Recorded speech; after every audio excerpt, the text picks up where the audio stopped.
હા, અરે અરે હા, એ તો મારા ફ્રેન્ડને ત્યાં એડમિટ કરેલો, તો મળવા ગયેલો, પછી તો સીધો ઓફિસે જ ગયેલો.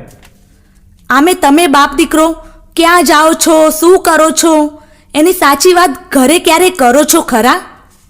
જો રાહુલ, આજ સુધી તારે મન માનીને મેં બાળક બુદ્ધિ સમજીને હું કંઈ બોલી નથી, પણ હવે તું મોટો થયો, કાલે તારી સગાઈ કરવી પડશે. એટલે જો એકવાર સમાજમાં તારી છાપ ખરાબ ઊભી થશે તો તને છોકરી આપશે કોણ? જોયું પપ્પા, પાછું 92.1 FM રેડિયો મિર્ચી ચાલુ થઈ ગયું. મમ્મી, તને મારી સગાઈની ચિંતા કેમ છે? અરે મારા પપ્પાનું નામ પડશે કે તરત જ તેમના આ રાહુલ સાથે લગ્ન કરવા માટે છોકરીઓની લાઈન લાગી જશે. What you say my dear dad? એકદમ સાચી વાત છે તારી. દીકરો કોનો?